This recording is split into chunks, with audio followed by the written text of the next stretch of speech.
So we're going to call this meeting to order. This is a special meeting of the Region 15 Board of Education for Monday, March 23rd, 2020. We are live streaming this meeting, and I'm going to turn it over to Josh, who's going to explain the logistics of how all this technology works. So tonight, the board members are here under the state order for a public meeting through video conferencing. Public comment is available both through email at boemember@region15.org. During this public comment session, you can also dial in at 1-866-899-4679, and the meeting code is 451-309-789 as published in the board agenda. At this point, I do not have any public comment. Marion. Okay, just before we get into the meeting, I'm going to just do a roll call so that we can identify for the record who is present. Steve Sirianni. Present. Heather Rogers.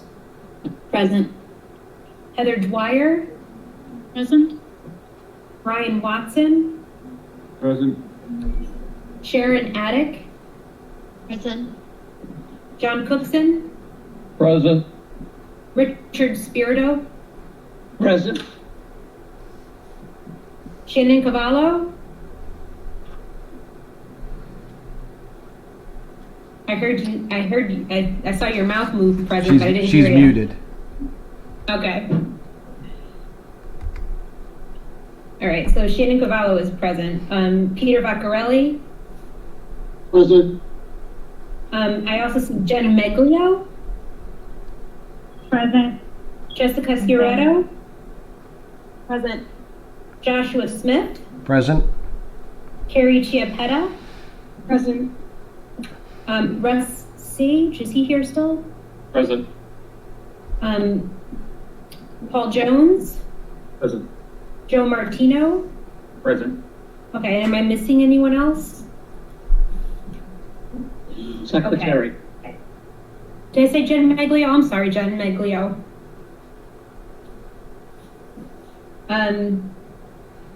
So we are, yep, thank you, Jen.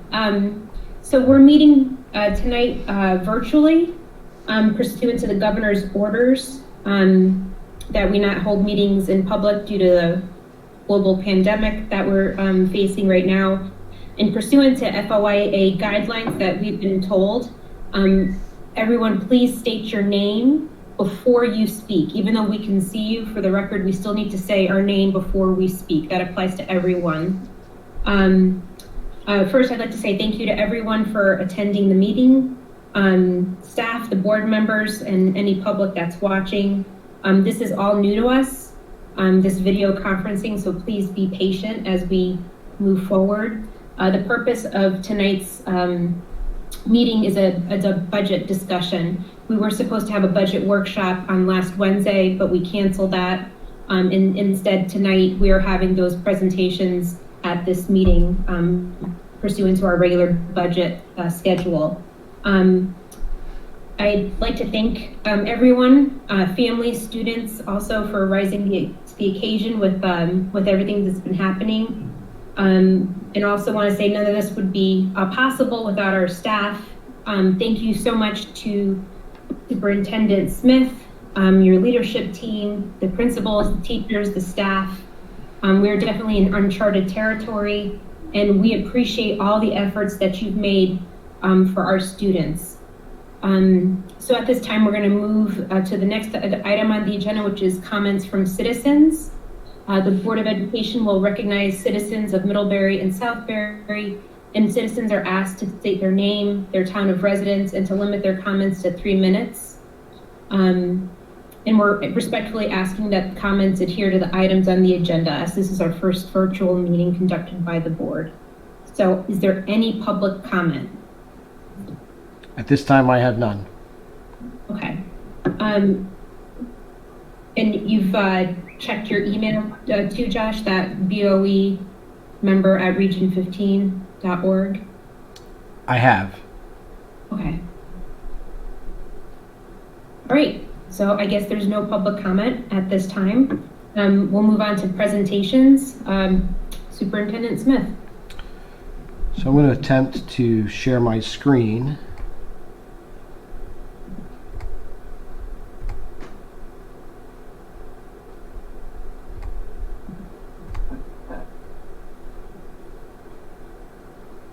And so at least my screen no longer shows video. I don't know if you have video of me, but everybody can still hear me. Yes. Okay. So the way we've structured this evening is that I'll have Dr. Jones speak to the high school budget. He will then speak to the athletics budget because for the most part, it does fall underneath the high school, or the vast majority of it does. And then I'll have Dr. Chiappetta speak to the Department of Instruction / Assistant Superintendent budget. And then last will be Russ Sage. Right now we're sharing the display off of one laptop, and so I will navigate for whoever's speaking. And with that, Dr. Jones, do you want to start with Pombrook High School? Absolutely. So thank you all for being here, and for anyone watching at home. The current situation aside, we spent a lot of time at the high school working on this budget. Our core value statement is really how we begin any conversation. And these are the things that were decided in our last accreditation visit by the staff and voted on by staff and community at that time. With this as our core value statement, what we did was we met with all department chairs. Those department chairs sent out questionnaires to their staff. All staff were able to give feedback on kind of where they saw needs in the building, as well as curricular needs. And then I met with department chairs individually, went through the budgets, tried to create a pretty comprehensive plan of what the high school budget would be. Then I did the same thing with Ron, specifically our athletic director Plasky, specific to the athletic budget and how it works. As Superintendent Smith said, the athletic budget is largely the high school. We do support both the middle school athletic programs as well, but largely it is the high school. So our two staffing requests this year, one has already been discussed. The world language department currently has a 0.6 position. By making that a 1.0, it allows us to add Italian 2 next year. Our Italian 1 program has been very, very well appreciated this year. Our students have given rave reviews about it, and the teacher.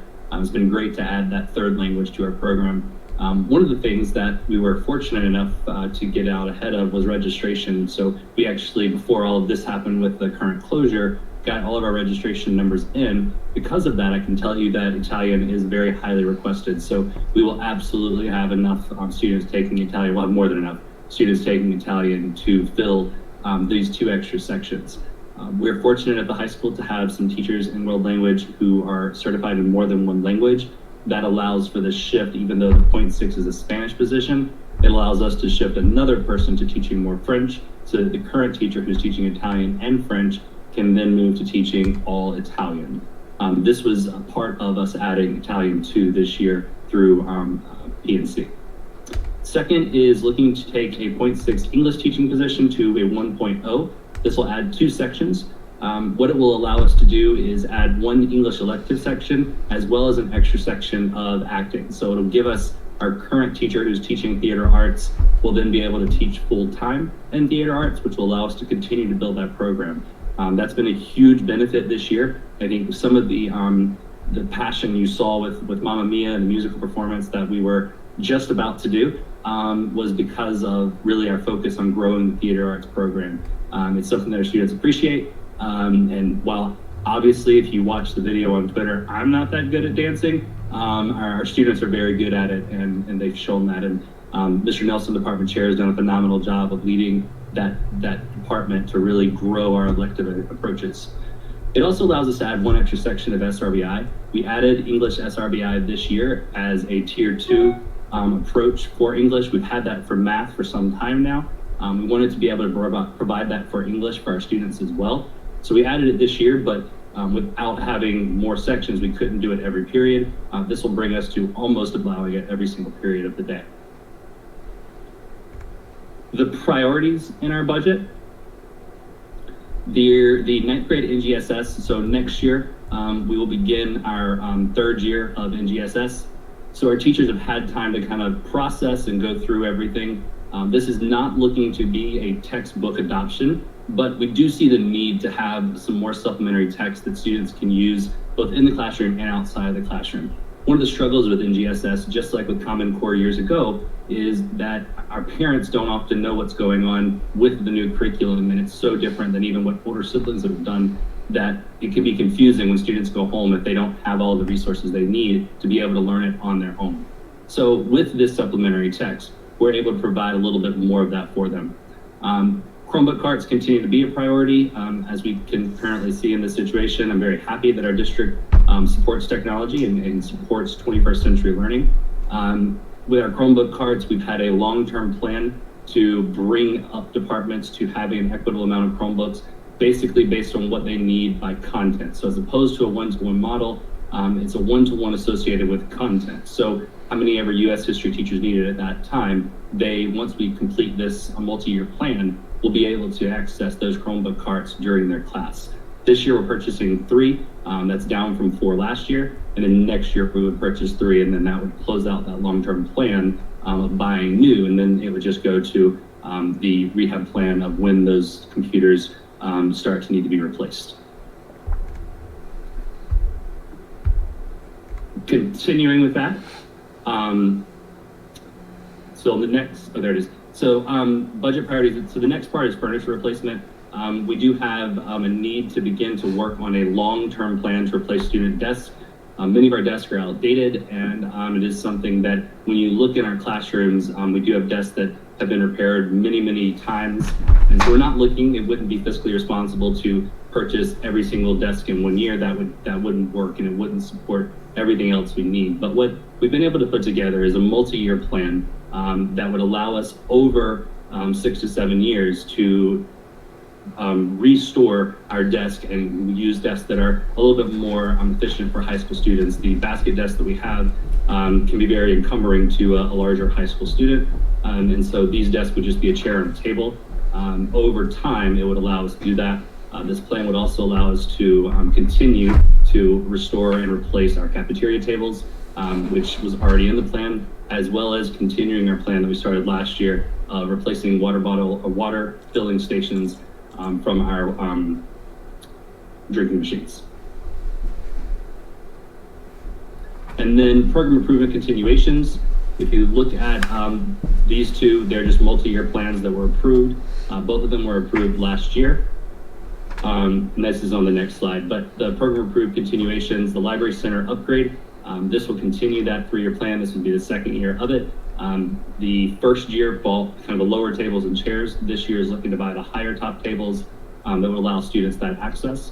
And the science department updates would allow us to continue to support the replacing of the lab tables and everything that's going on with that.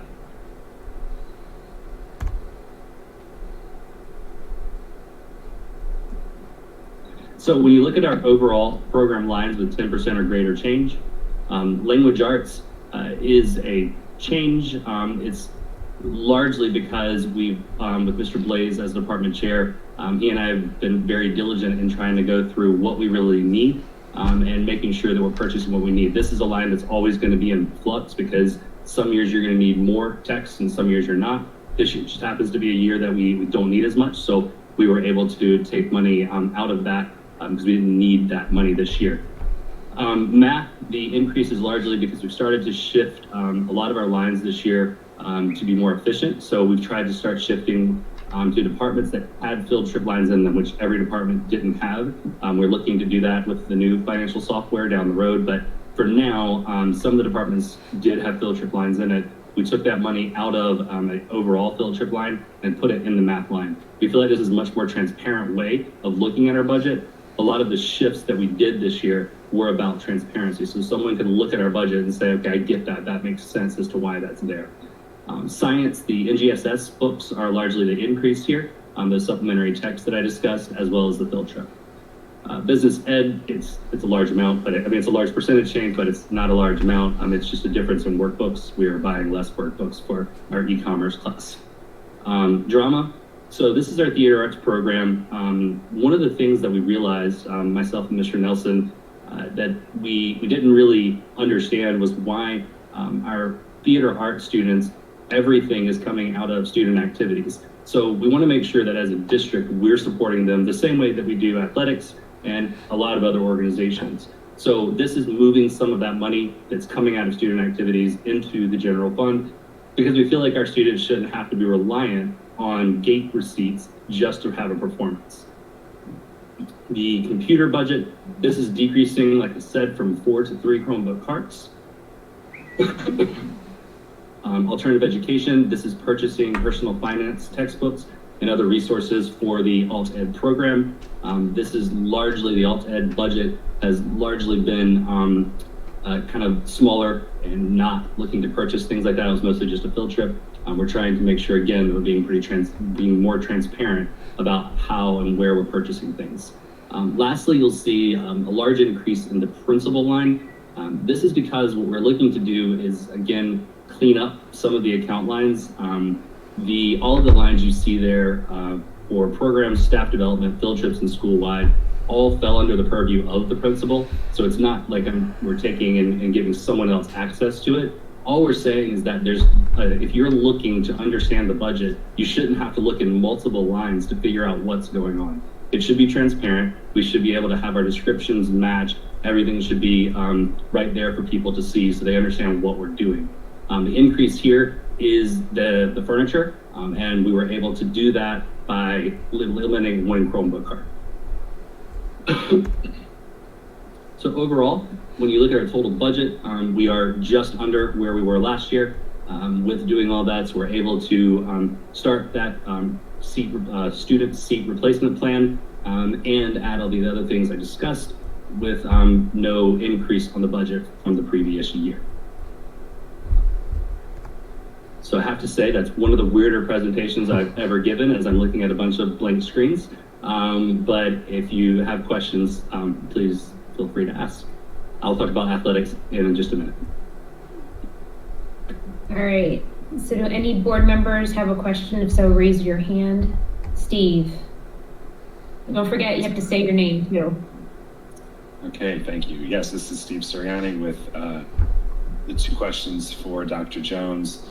And I'll ask them together and then you can answer them together. So the first question is, with the Chromebooks, I heard what you said in terms of sort of its, I don't know, sort of departmentally, we're good. So if every history teacher wants a Chromebook at the same time, we're okay. I think that's what I heard you say, but I want to understand it in terms of one-to-one. So if every student had a Chromebook, like how in the high school, how close are we to that? And then if you could, and then tier 2 SRPI English, also, is this, I understand how SRBI works. So in the past, if a student needed tier 2 English support in the high school, do we have to pull them out of wherever they were to, come to SRBI, when it was being offered, since it wasn't offered, as much? Does that make sense? I hope those are my questions. So I can answer the tier 2 question. Before last year, obviously, I can only speak to what I've been told, but there used to be a reading and writing lab that students could go to. It was the English teacher's 5th class, but what they found through years of staffing changes and things is they were not able to hold that anymore. That was what they used as tier 2. Now, a lab to support reading and writing is not necessarily going to be a tier 2 intervention unless we're actually doing interventions with the students. So in last year, one of the things we realized was we needed to create a more structured tier 2 structure. I would say that before this year, with our teachers working very diligently on that, there's been limited tier 2 interventions for English at the high school. This is one of the areas that even when I came on board was a priority, was to kind of figure out and to better support and create that structure. Dr. Shreddo and Dr. Chiappetta, this is something that both of us have discussed multiple times in trying to help staff better understand all of the various different levels of tiered instruction and the SRBI process. We're still in the process of developing and refining our identification process, both for SRBI as well as other things, but that's kind of where we are from the past to now, and this is allowing us to increase it by another section. Those students are largely taken out of study hall. They're not taken, obviously, out of the class to receive that intervention. Okay, so the extra English teacher then is the extra, it's not full FTE, but extra class is just a certified English teacher being available one extra period to provide more actual intervention. Is that a fair summary? Yes. And so the one-to-one, this plan again was developed years ago. It was decided at that point that they were not moving to a one-to-one model. They felt the majority of our students were able to access devices for the most part at the high school level. They decided at that point to move towards more of this departmental access. I can tell you, even in our current situation, we have many students who have reached out and said, well, I have this device, will that work? And both myself, Mr. Sage and Mike Murphy at the high school have said, yes, your device is much greater than the Chromebook. So we have found that at the high school level, at least, most of our students have access to devices at home. That's not obviously 100%, and we are able to support those students even in regular times, outside of right now. We have many groups like Ingersoll Auto that donate Chromebooks to us that we can give to students who are in need, and other groups as well that do specifically state they're donating this in the case you have a student who doesn't have a device at home. So that's kind of where we are right now. We haven't had a problem with that or a real push to have that conversation again. That's where kind of we are right now. I guess just a follow-up then is, it was really more, I know a lot of students have access to devices, I guess, and I could be missing, just don't understand, but I don't believe many of them bring them to school. Maybe they do. So if you have Chromebook cards, you're saying, hey, I'm a history teacher, and on this period, on this date, we're all going to grab a Chromebook because we're going to all do something. That was sort of the model that the teachers were following, and so therefore your plan, or the plan decided before you got here, was to ramp up to be able, to have every teacher be able to do that at once, at least by department. Yes, and that's exactly what this plan does. Is it gets us to the point where by the end of so another budget year from now, once it's complete, theoretically, every teacher who needs a device, a class set of Chromebooks, would be able to access them at that time. So there wouldn't be a wait or me needing to hold a lesson till tomorrow because I can't access it. Every teacher would be able to do that. For the most part, they are now. This shores up some areas that really teachers maybe haven't chosen to use Chromebooks because they didn't have the access. Last year, we added one in physical education. So it wasn't like those teachers weren't doing lessons before, but now they're able to use the Chromebooks more because they have them there. World language is the same. This year, one of the new carts went to world language. Again, they had access before, but now they have a stronger level of access. Okay, thank you. Heather Rogers. This is Heather Rogers. My question would be, are the students encouraged or are they supposed to use the region-provided Chromebook for in-class work, or are they allowed to bring their own and use their own as well? It can go both ways. We encourage students to do and use the device that they're able to accomplish what they need. One of the goals of high school is to prepare students for where they're moving forward to. So with that in mind, they're going to use their own devices when they go to college. So I encourage students, especially at the AP level, to use a device if they know they're going to be using that in college, to continue to use that and use their own device.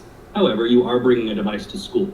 So we also understand that, and I encourage freshmen to let the teachers bring their devices and the Chromebook cards, just because there's a difference in an AP student as a senior and a freshman who might drop it, their book bag might get pushed over or any of that. So it kind of depends on the class. It kind of depends on where the students are at.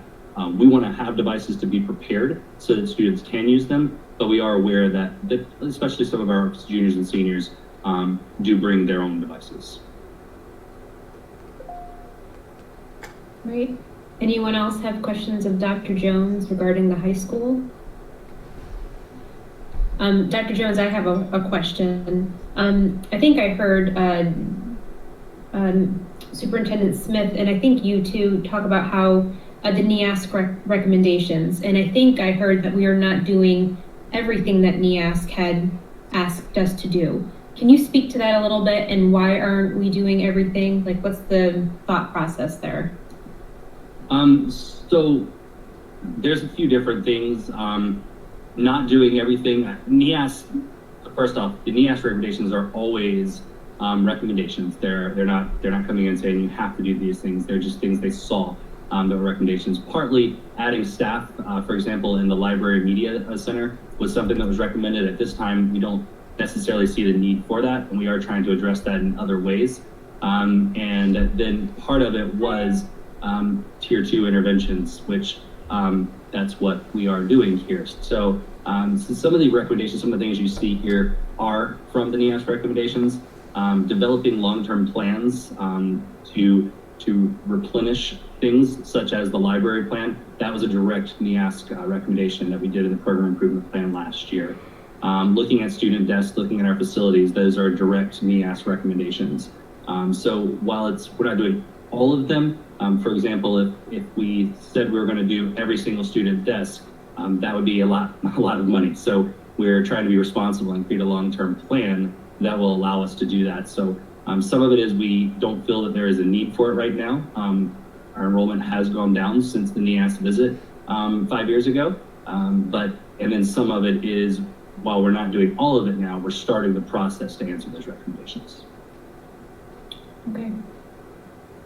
Anyone else have any questions of Dr. Jones on the high school? No? All right. You're up again, right? All right, so let's go to athletics.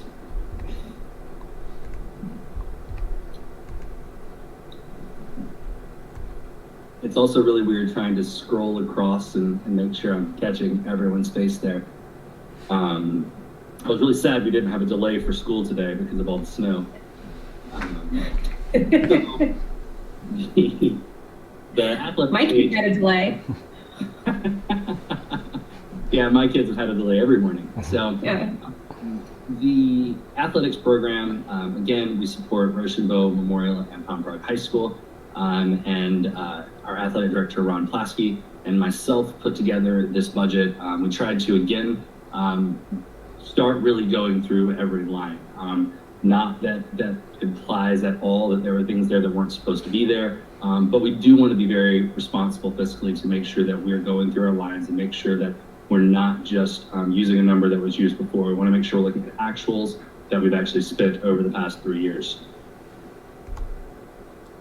So when you look at our lines, first, we're going to continue to allow professional development opportunities for health and PE teachers throughout the region.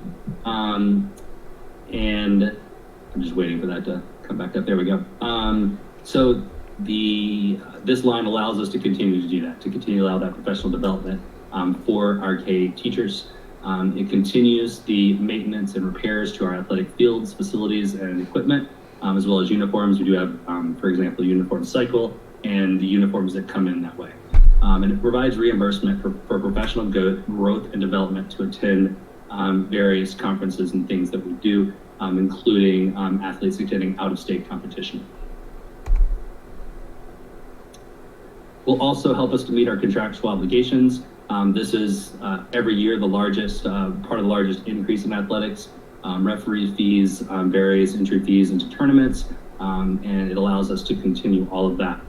Part of the issue with some of athletics is, we want athletics programs to succeed and to go on to state championships and to win it all. However, that means that you have to budget for winning it all. So you can't not have that money ready there. We don't do that for every sport, obviously. We try to balance that out so that we have money there in case it's needed in order for that to occur.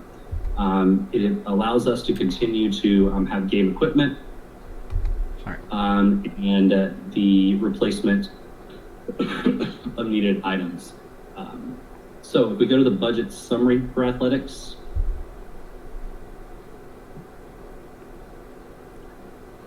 here you see the overall changes and differences. In general, the total amount increased of 9,000 is coming from equipment, where these are things that we have to purchase to better support our athletes.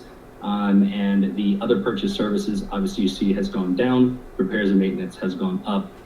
Those are just lines that they're going to ebb and flow when you have an athletics program where you have to replace things, or the referee fees go up and other fees and dues go up. So the highlights to this budget: it maintains our current needs. The increases of budget requests are relatively flat. One of the things that I'm excited about, if you look at that last bullet there, it does allow us, by controlling costs in other areas such as repairs and maintenance, it allows us to add both varsity girls golf and varsity boys volleyball next year. We have interest in both of those. About a week before we closed, we actually realized we had interest in we have enough girls who have wanted to play golf every year. Currently they play with the boys team, but we have enough girls that we have the interest to start a girls golf team. By doing that, we have the ability from a Title IX perspective to also start a varsity boys volleyball team. Both of these sports are very, very low cost. For golf and for volleyball, the coaching stipend is really the largest thing. When you look at all the other fees and dues, we don't pay to play on the golf course right now. We've already been told that we could add girls and that would be okay. The uniforms are bought by the team, and so then really it's purchasing golf balls after you get past the coach. For varsity boys volleyball, it's the same standards, the same net as girls. You're looking at purchasing uniforms, and then you would need to purchase possibly some more volleyballs, but you can see that it's a very low cost to add both of these experiences for our students. They're both spring sports, so we've had interest for varsity boys volleyball. I was asked about it, I think, on my second day as principal at Pomfret. This is a sport that's growing, and we happen to have a PE teacher who's a very highly respected college boys basketball or boys volleyball player. So we have a lot of interest in this program. We were going to have, and hopefully we can still have, a boys volleyball expo this spring, where our girls volleyball team, we're setting it up for the boys to kind of do that. So I'm very excited about that bullet point, because I think anytime we can add experiences for our students at relatively no cost is a win for everyone, and allows us to give them that ability to do that. So what questions do you have on athletics?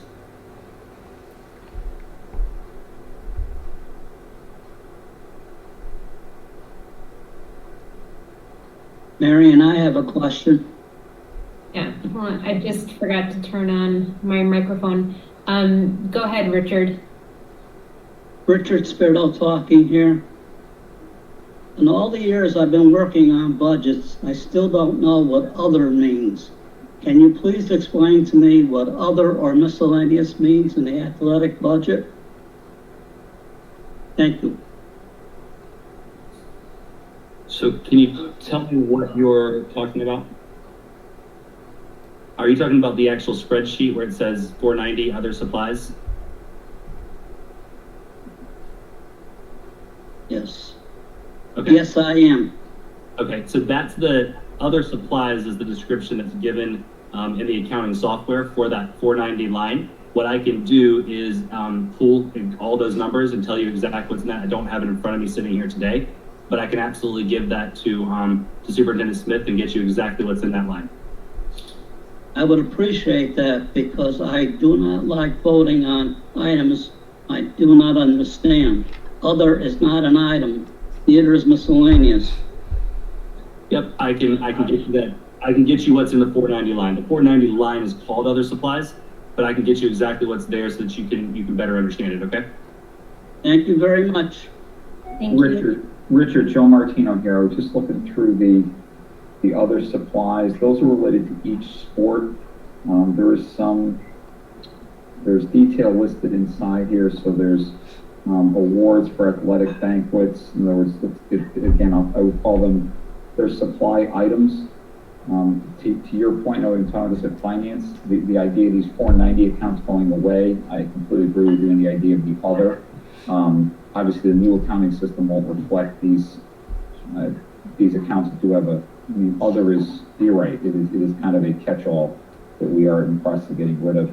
And so the 490 primarily is individual supply items for each respective group. So soccer, middle school soccer, high school soccer, there's items inside there for them.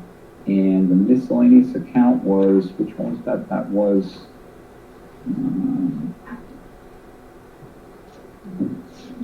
let's see, where's miscellaneous? 390. 390 is,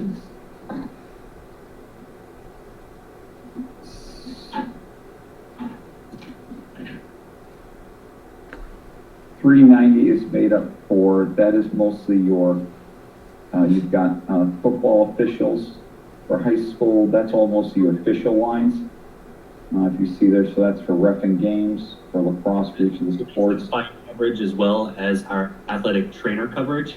So Correct. one of the largest things that comes out of that is paying our athletic trainer. That service is an expensive service, but a necessary one for our athletes. Yeah, so that should be that'll be like a professional service underneath the new budget system, and it'll kind of lose the other designation. So you would actually have, I believe, the new system actually has the officials broken out in their own lane. So that way you'll know when the cost of the officials for games and also the trainer as well. All right, Heather Rogers, I think you had a question.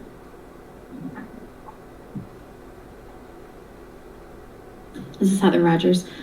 I just had two questions, actually. Repairs and maintenance. I know that people had spoken about the locker rooms. I was wondering if that was kind of included in that.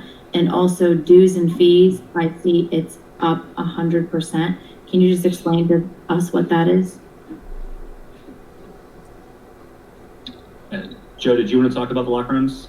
The locker rooms are not reflected in the budget right now. We do know, there's quotes out currently for that project. The cost is probably $100,000 or more. With our current budget and where we're at, we did not include those, but it's not a case of they're not on our radar to deal with, whether that's through end of year or through capital or something. We can all agree they definitely need a serious renovation.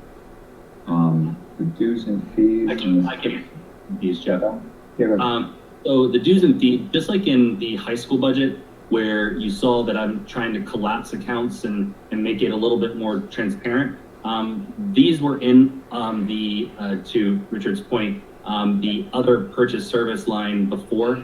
We are moving them here so that they're reflective of dues and fees. They shouldn't be listed as an other thing. They are dues and fees. This is the coach's yearly state coaching dues. So this is the actual dues that we pay for our coaches to continue to be certified to coach.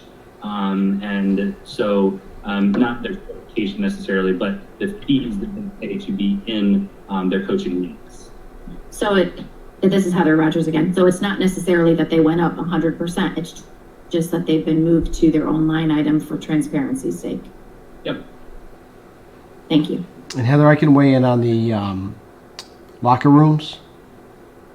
There are no capital projects in this budget. So that capital item list that we've been talking about at Finance Committee, none of those items are put into here, and we're going to fund those through some type of mechanism outside of the operating budget, in part because we're already at a pretty high number, but also in part because we want to create a 5-year cycle and build up that capital reserve account so that we can do those projects. So whether that comes out of this year and we find some funds, whether we do talk about some type of capital lease at some point in the future, there's options that we're looking at, but no one's forgot about the locker rooms.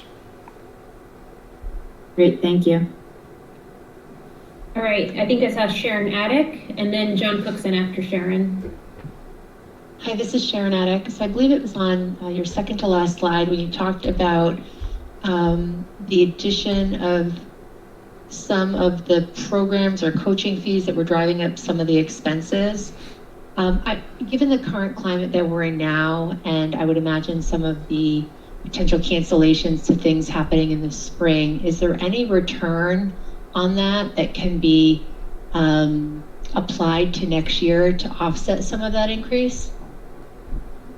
I'll let Superintendent Smith or Joe take that one. I'll take a little bit, Sharon, just so I understand your question. So the two coaching increases that Dr. Jones spoke to was the girls golf team and boys volleyball team.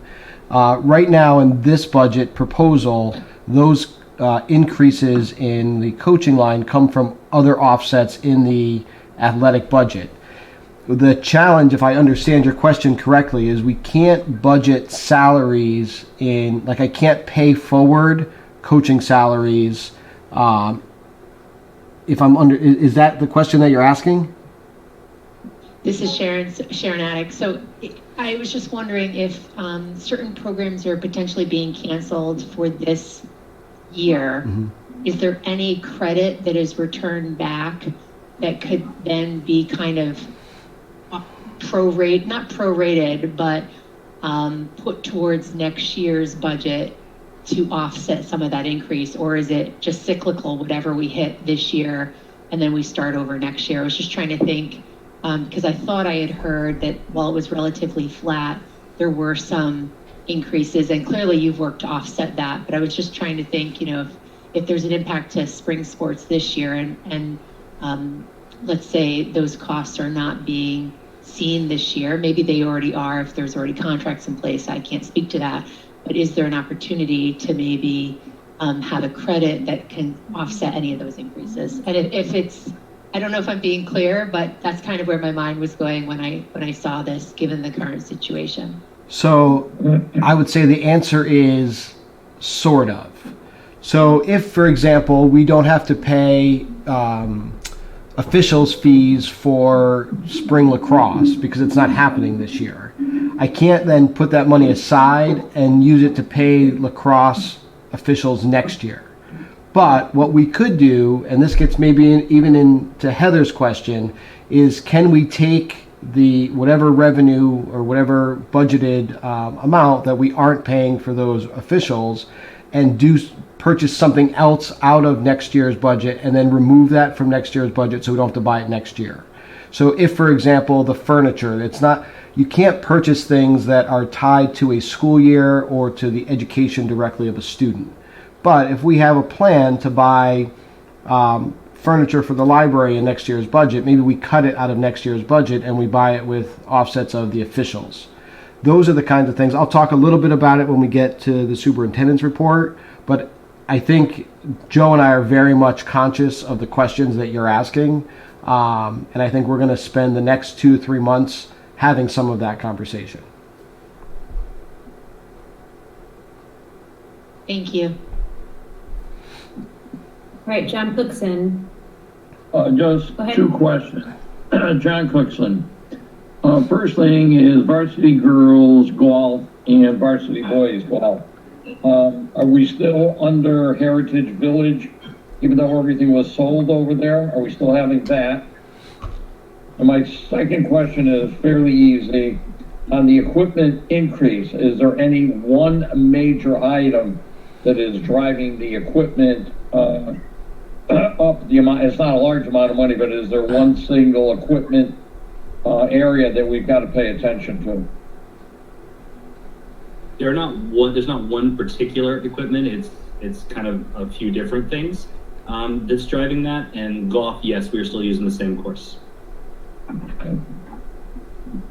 Yeah, John, in that line, you've got the foul poles that are in there, wrestling mats, and lane lines for the pool. Those are at least the bulk of the items for inside that equipment.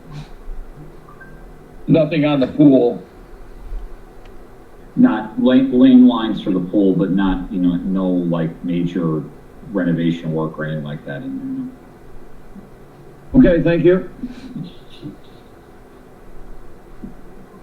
All right, any other questions for Dr. Jones? Yes. Yep, go ahead, Steve. Thank you. Just in line with the locker rooms too, we had a gentleman last year, I guess at this time, to speak in public about the tennis courts as well. And I know we've gone to, we go to Edgewood now, I believe, for our tennis. I could be wrong, but is there maintenance needed on? I mean, I see people using the current courts. I have not been out there. I guess my question is just, do you? What's the status of it? Are our courts still usable? So that's my first question. I have two more, but I'll let you. So the tennis courts are on that same capital plan that Joe and Superintendent Smith were referencing. That it's a little bit further down the road. Our tennis courts, when we had them, we had a company come in and look at them. They are at the point of beyond repair to be able to play safely. And that's what that gentleman spoke about last year. So that's why we were able to work with Edgewood to play our matches there. They've been very gracious hosts in letting us practice and play there. There are a couple of courts that we can play on. That's why you've seen people play. But the problem is not all of them, which wouldn't allow us to play an actual tennis match in competition. So right now, I believe the first three were open, but the rest on the far side, closer to the baseball field, are beyond repair to be able to actually play. The standards have actually risen up out of the ground on a couple of them. So they are on that long-term capital plan to review and to see what's in the best interest at that point. And short-term, we've been very fortunate with Edgewood being so close that we can use that process, that property. Okay. The cost on Edgewood's $3,000 a year, which is pretty insignificant versus the about $900,000 to renovate the courts. Yeah, I guess I just had seen people and I had heard playing, but that's now been explained that my assumption is that some of those courts are now, some of our courts are off limits, some are not, and certainly from a competitive point of view, we're going to use Edgewood when we play our competitive. And that was why we did go ahead and put up the nets on the courts that actually work, because if community members are using them, we want to allow for that. It's also why we put up the nets on the ones that aren't safely playable, because we didn't want people even playing on them on a Saturday and getting hurt. So that's why we chose to not put nets up on those, but put them on the ones that are still playable. Okay. Thank you. Second question, or maybe it's just a comment, but it has to do with, again, when you're analyzing your expenses for each year, to put into the budget. The state and, our policy, and then even the district, the district itself, we have lots of concern about concussions in sports. And I believe the football team, we provide their helmets, but things like lacrosse and skiing, which also require helmets, we do not provide those helmets. And I know the football helmets are, I believe someone sort of looks at them and certifies them that they're okay, but they're also reusable and you pass them on, whereas maybe you wouldn't necessarily do that with a lacrosse or ski helmet. So it was really just a question about, I guess, balancing, the equity of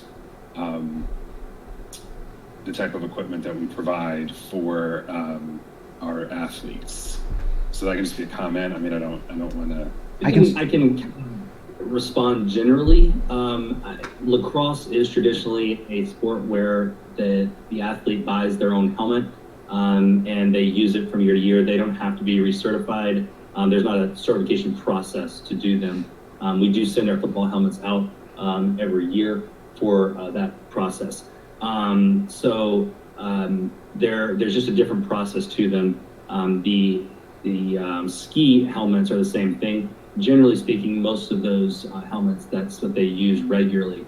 Whereas the football helmets, they're not going home and going on the weekend to play football with, as opposed to a ski helmet where they are going every weekend to go ski.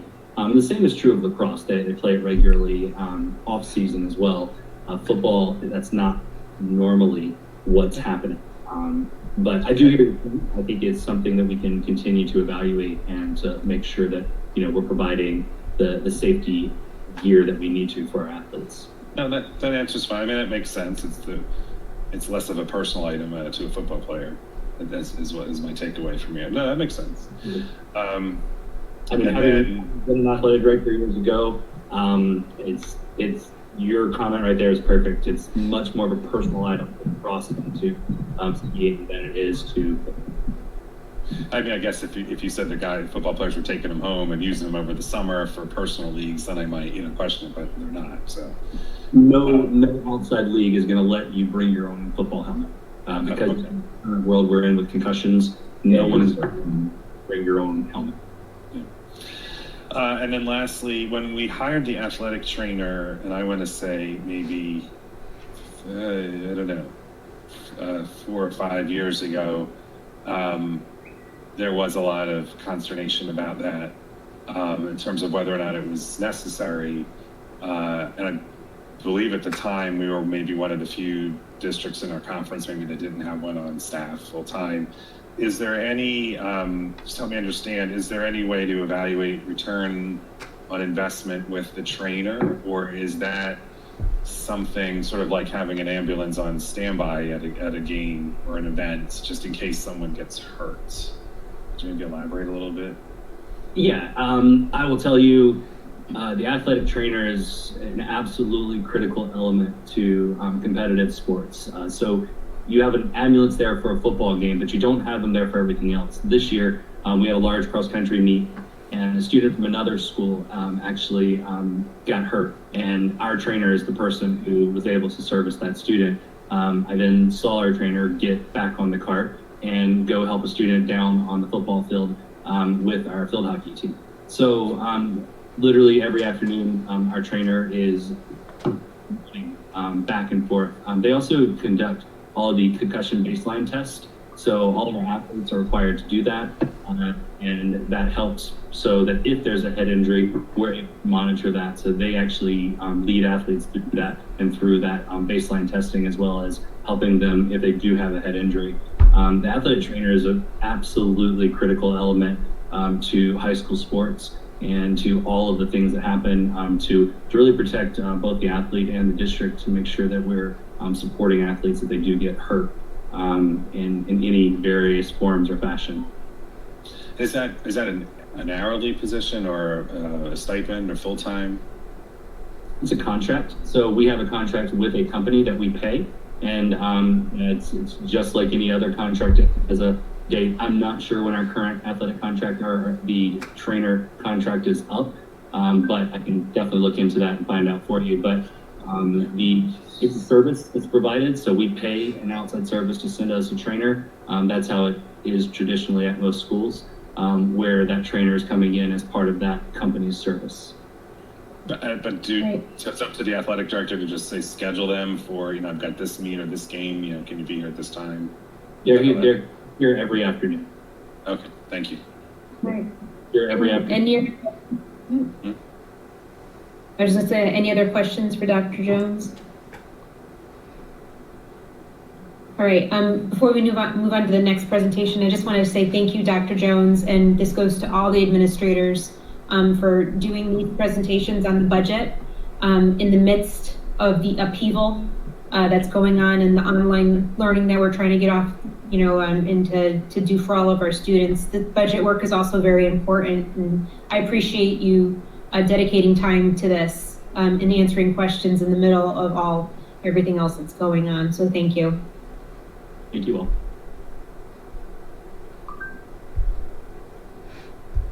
All right. Sorry, Carrie. That's okay. Good evening, Madam Chair, members of the board. My name is Carrie Chapetta. Thank you very much for the opportunity to share the Assistant Superintendent's proposed budget for 2020-21 school year. So this evening, what I wanted to do is share and explain the Assistant Superintendent's proposed budget, but also to explain other parts of the Region 15 budget that may impact the Assistant Superintendent's budget.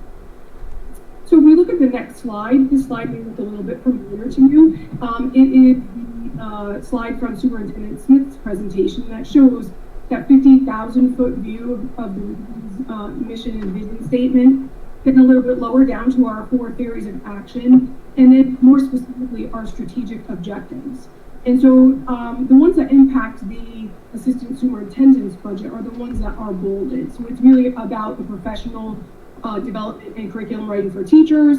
It's about maintaining and having resources to make sure that we have a safe and effective learning environment. And it's providing opportunities and instructional paths that allow our students to pursue areas of interest and prepare them for options after they leave our schools.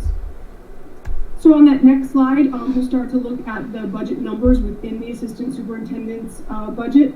And so this first one, the 319, is professional development. And so what you'll see is there's a $4,500 increase for next year. And if we go to the next slide, we'll explain what that increase is. So if we take a look at the first listing, it is contractual reimbursements for for their coursework.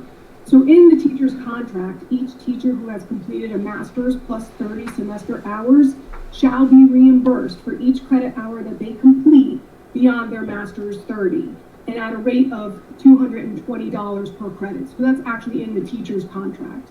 And so the amount that's budgeted there, the $5,000, is an amount that we budget each year. And so that amount is the same as last year. The next line is for professional development for the next generation science standards. And so as you know, we've been implementing for the past couple of years the next generation science standards. So for next year, the 2021 school year, we'd like to continue supporting our teachers on that. And we'd like to send them to NGSX training, which is a 5-day training to help support classroom instruction. And it actually goes more in depth into the next generation science standards, and it supports teachers in modeling and developing the phenomenon. And we talked a lot a year or two ago about that phenomenon in science. And so teachers also learn how to use classroom tools such as productive talk and planning whole group discussions, and how then they create a classroom culture where all students are able to then support their reasoning and learn more about science. And so we budgeted $17,000 for that. The next line item is continued professional development for readers and writers workshop.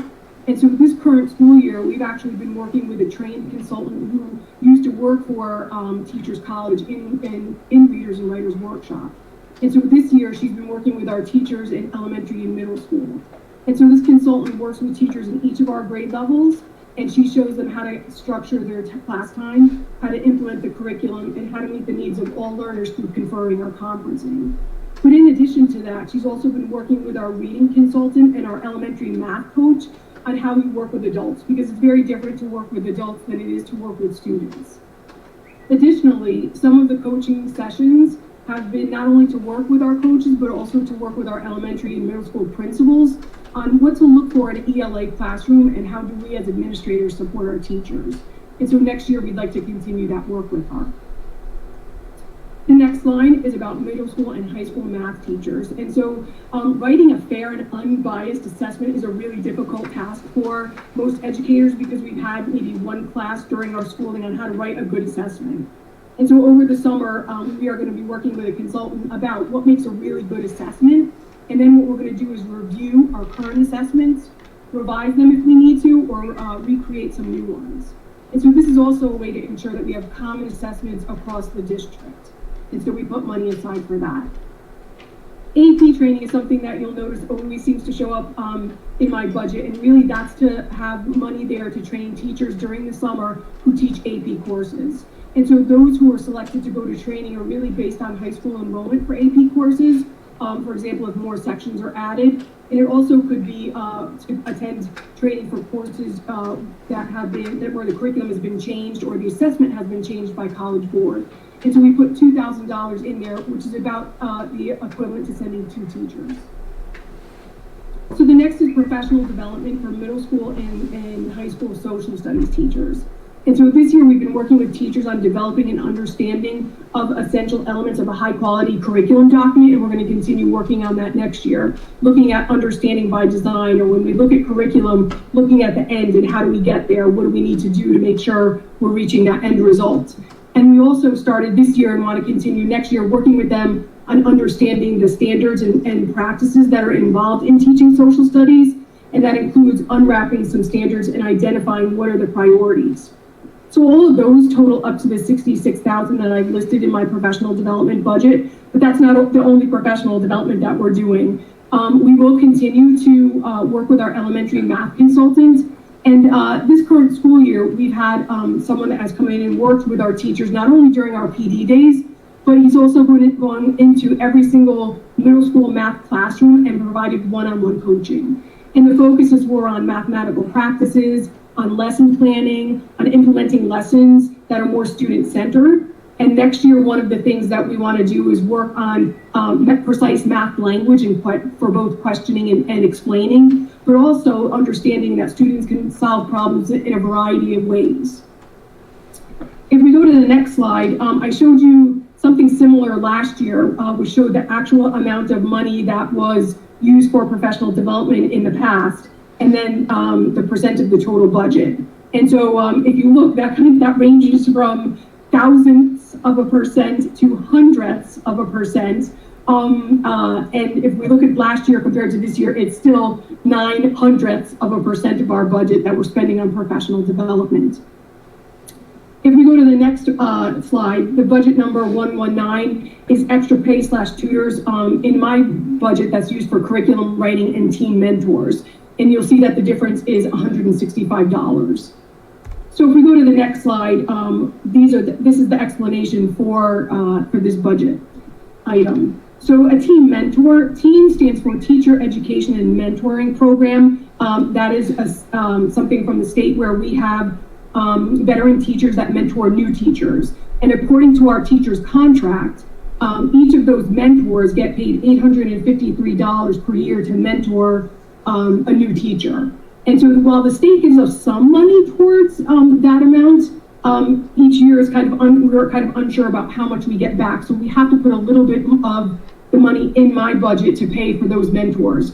And those mentors do a wonderful job. They are there to support teachers through that program, which is about lesson planning, it's about assessment, it's about instruction, and the new teachers have papers that they have to write and they submit, and those are read, and if they need to be fixed, they're sent back to the teachers to be fixed, and so they have 2 years to complete all of that. The next part is middle and high school math, and I talked a little bit about how we had that consultant coming in to work with, showing us what a good common assessment looks like. Well, after we learn what a good common assessment looks like, we're going to do the work and create good common assessments. So we put some money in for curriculum writing for this summer to have middle school and high school math teachers come together after they learned what a good assessment looks like and develop those. And so those will be tied to standards. And so this will be first teachers in grades 6 through 8, and in Algebra 1, we'll be starting writing those common assessments. The next line is for high school science. And so this will be the second year that we have implemented integrated earth and physical science. And so teachers want a chance to review and revise some of the items in that curriculum. So we set aside some money for that. In addition, we have the applications of chemical science, which is a new course that the board approved earlier this year. So thank you for that. And we'll be working on developing a curriculum for that this summer. Fine arts has a little bit of money put aside for curriculum writing. This is where elementary art and grade 5 art tech for all 4 of the elementary schools will be working together to ensure consistency among those 4 elementary schools in those areas. Last summer, we started working on revising our developmental guidance curriculum, and we're going to continue that work this summer.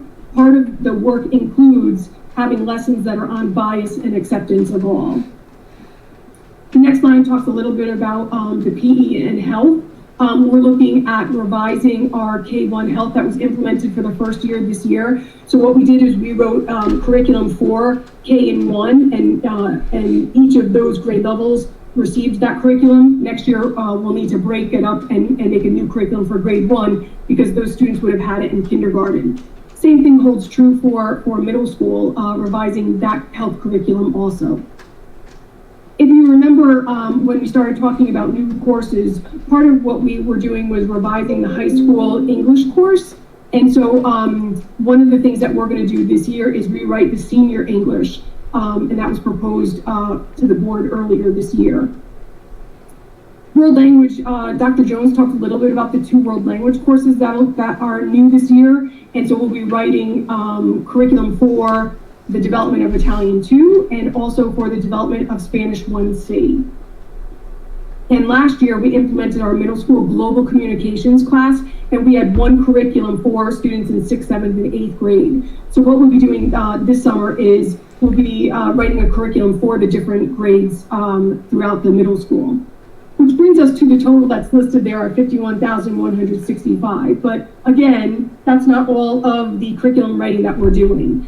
So one thing that was new this year with our middle school schedule was that middle school students in grade 6 received world language every day. And so what we need to do now is be able to revise our world language level 1 or year 1 for both French and for Spanish. And so the way that we're going to revise this is that grades 6 and 7 will count as 1 year of a language. And by the time that students complete 8th grade, they will have taken the 2nd year or level 2 of a language. So we'll be working on that curriculum this summer. If we go to the next slide, budget number 390 is other purchase services, which we just talked a little bit about before, and you'll see that there's a relatively big increase. So let me explain to you why. So the first thing listed on there is about adult education. So our adult education program, we're actually a member of a consortium who sets that amount. So that amount is $5,200. We receive revenue from the Adult Ed Consortium grant, which is $900, which then means that we put in our budget $4,300 for our adult education program, and that's something that's always been in our budget. One thing that was new this current school year, and we'd like to continue next year, is the Safe Schools platform. And so this current school year is the first year of this.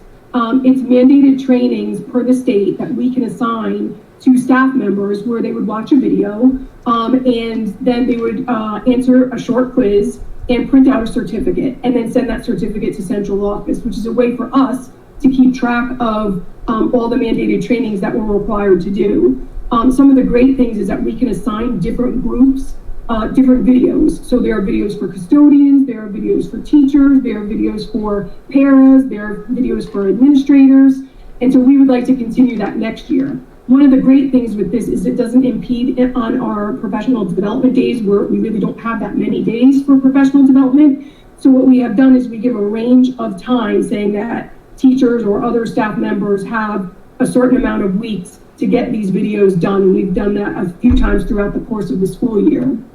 So that was the 6,200 that was right there listed. The next line was new teacher orientation, which is up a little bit from last year, because one of the plans that we wanted to do for this coming August with our new teachers is to have 2 days of new teacher orientation rather than 1. We found it very difficult to squeeze everything that teachers needed to know to start the school year in 1 day. And so this money would be for materials, but also in some cases to have certain staff members come in early before school starts to work with some of our new teachers. And the last line item that is the reason mainly for the increase is the audit that you heard us mention at the first budget presentation. So that's an audit by Phi Delta Kappa International and Curriculum Management Solutions. And so on the next slide, there's a little bit more detail about the audit. So Phi Delta Kappa International and Curriculum Management Solutions Inc. work together. They work collaboratively to do an audit. And so they've done over 450 audits in 48 states in a variety of countries. And they actually gave us a list of all the different districts that they've done that have been close to our size. And so what they do is they actually review curriculum and other written information a month prior to coming to our district. Excuse me. And then they send a team to our district for 4 days. And so that team visits every classroom, and that they meet with a variety of stakeholders. It includes board members, it includes teachers and support staff, administrators, community members, parents, some students, and those that can't attend, they do give a virtual survey that people can take. And so one of the things, the reasons why this came up is we were talking about what else can we do to see how we're doing with regards to equity and inclusivity. And so if you remember our presentations about our global citizenship committee, one of our goals was to have curriculum that was all inclusive. And so that this would actually help us determine if we're being inclusive. At the end of all of these visits and the reading of all of our documents, we're provided with a comprehensive report. And this report actually talks about the district's efficiencies and effectiveness of delivering our instructional programs. And so it reveals areas for improvement in order to meet the goals to serve all students.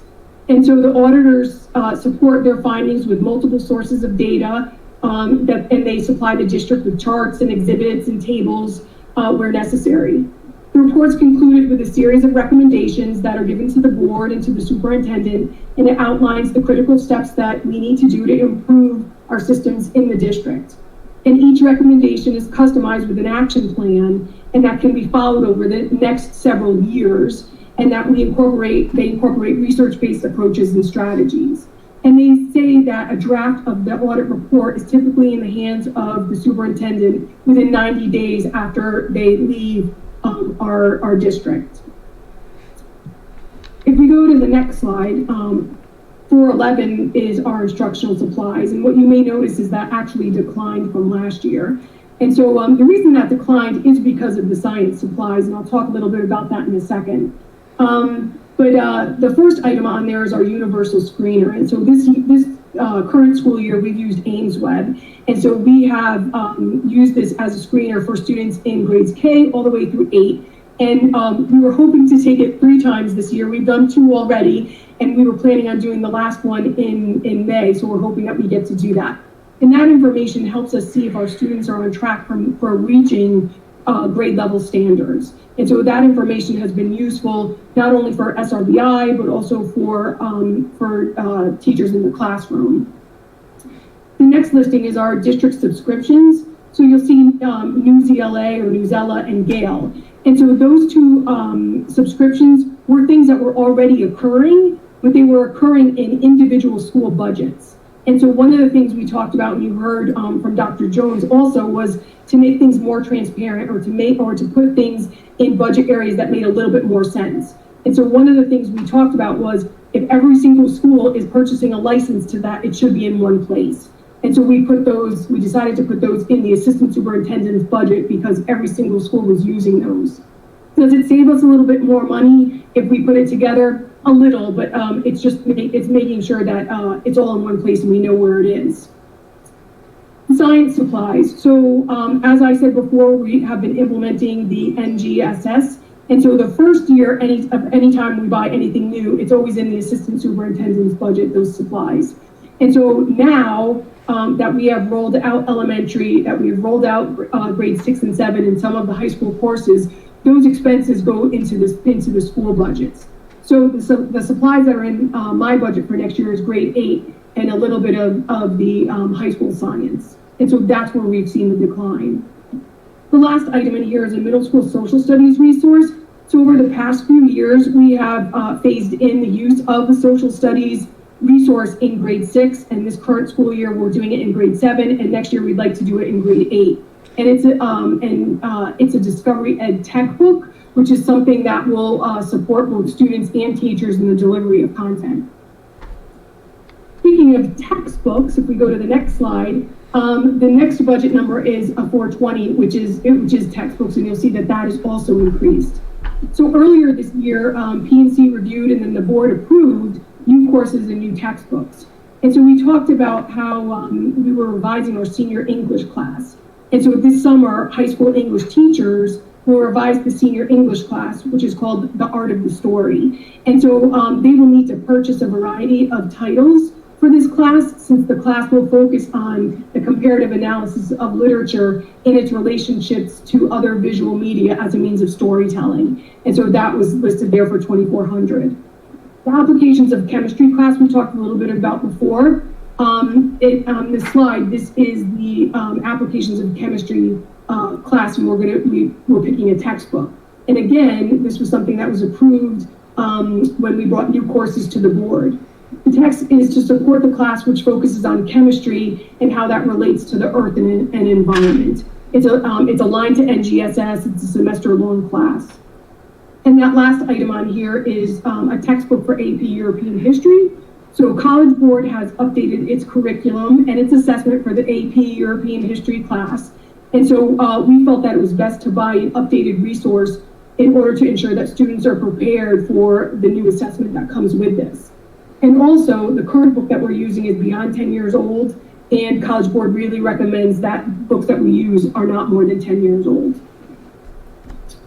So if you go to the next slide, there's some items that don't necessarily impact the assistant superintendent's budget, but really are part of my department that I wanted to share with you.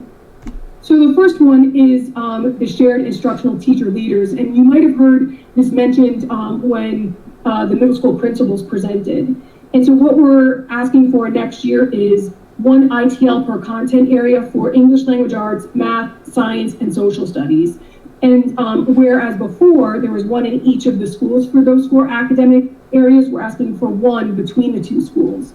The reason for this is to provide more consistency. So it's 1 message that's being sent to the middle schools, that these people would then work closely with the department chairs for humanity and the department chair for math and science and the reading consultant that we have that goes between both of the schools. And that there's a smaller number of teachers in each of these departments now. And so we feel that this is going to be manageable. The one thing that will be different though is there will continue to be 1 ITL per middle school building for world language because there is no department chair for that content area. So world language will have an ITL in Rochambeau and an ITL in Memorial. And since there is no department chair, those ITLs meet with me along with the high school world language ITL. If we go to the next slide, the middle school math coach. So this middle school math coach will work under my direction, as does the current reading consultants, as does the elementary math coach. And the position is budget neutral. And so it was, last year we had 2 reading consultants, 1 in each of the middle school buildings. And I don't know if you remember or not, but last July, 1 of them resigned. And so that position is being retooled to be a middle school math coach.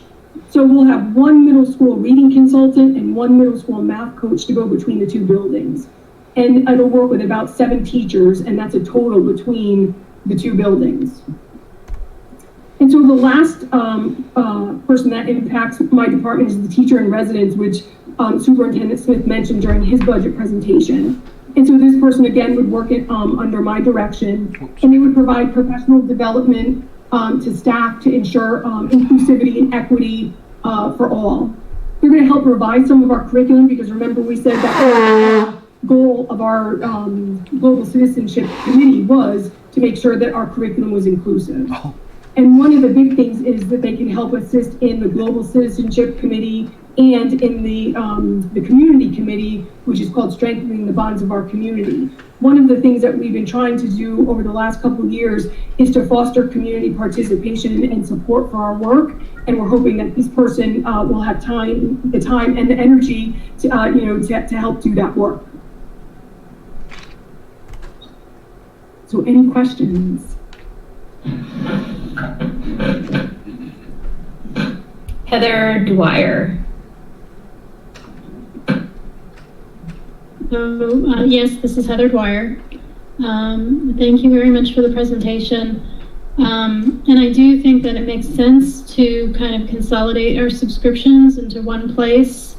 I think that makes things a lot more clear, certainly from our perspective, or from my perspective.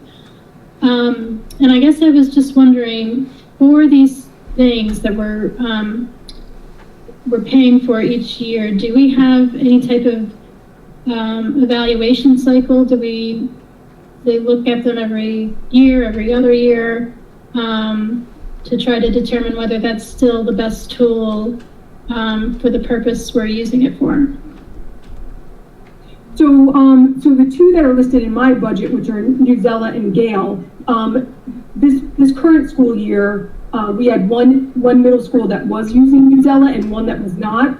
And so we decided with feedback from teachers that they wanted that both schools wanted to have the Newsella. So we decided to do that. So that's actually a program that can level articles depending on a student's reading ability. And so again, when we go back to making sure that we're inclusive and making sure that everybody's able to do the work that we want them to do, that was something that really came in useful.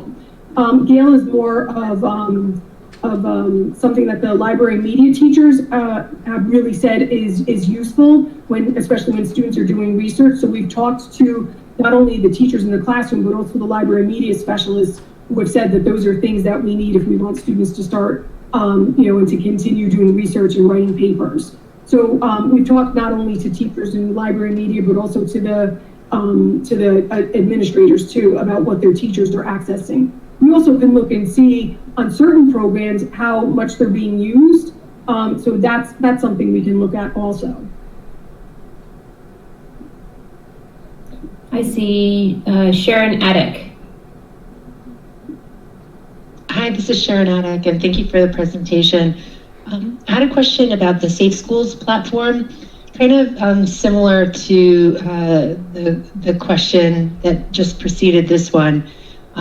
You spoke about the fact that this is online training and that it sounded like it's done every year. So do teachers get the same training every year, or is it adaptable and added and modified? So where I'm going with, if I'm a teacher, this year doing the training online, next year am I going to have to do the same one?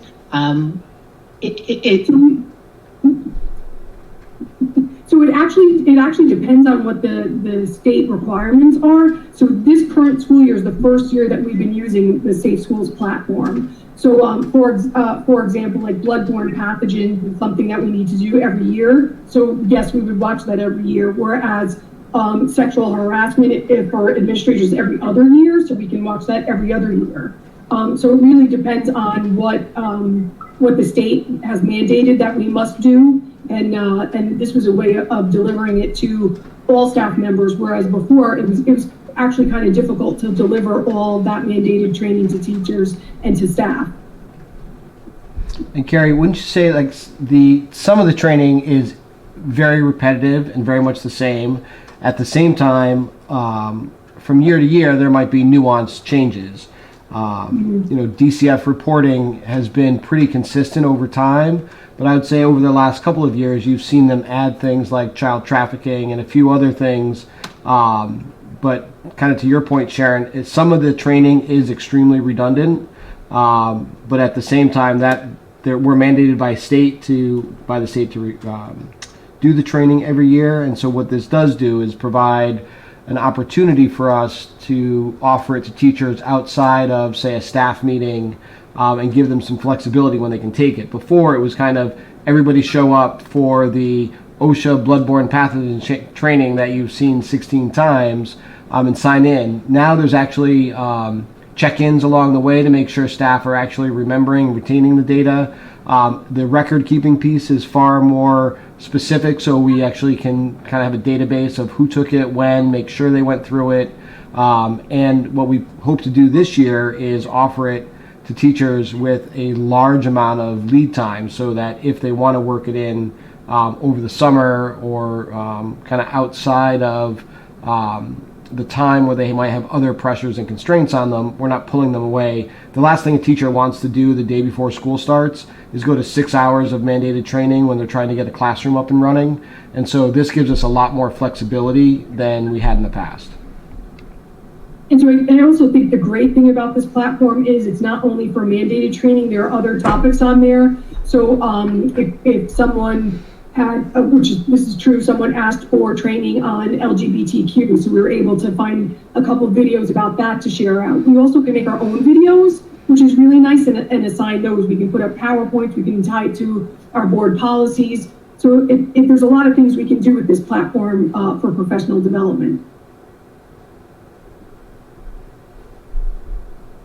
Right, Heather Dwyer again.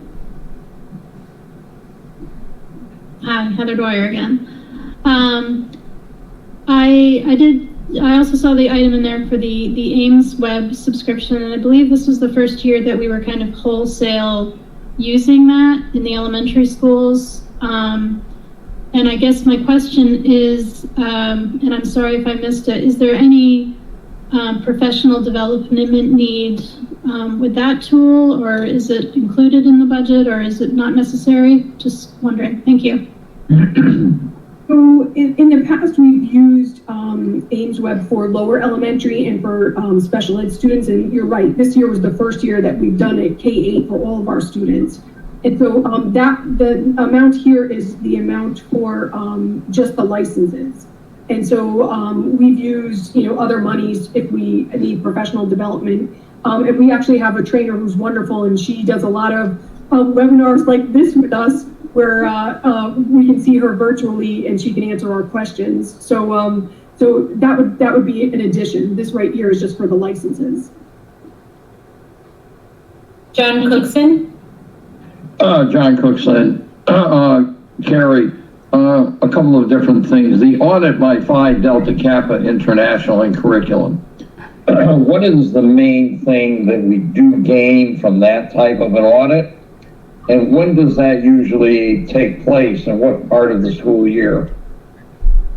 So a good question about when does this take place. One of the things Josh and I talked about was doing this in the fall, because one of the things we wanted to do was to get that report back before the next budget season to see how then that impacts us moving forward with our budget. So I did say to the contact there that we would talk to the person after budget and try and figure out if they could come in the fall-ish to do the classroom visits, because we were hoping that before December we could get that report back that then would impact the planning for next year's budget. So there are a couple things that we hope to get out of it. They actually list 5 different standards that they're going to look at for us, and so one of them is do we have a curriculum policy framework?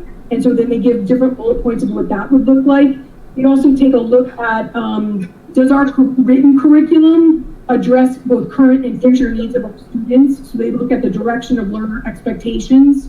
They also take a look at consistency and equity, which is one of the reasons why we wanted to do this. Does every single student have access to not only curriculum but also to courses? And how are these resources allocated?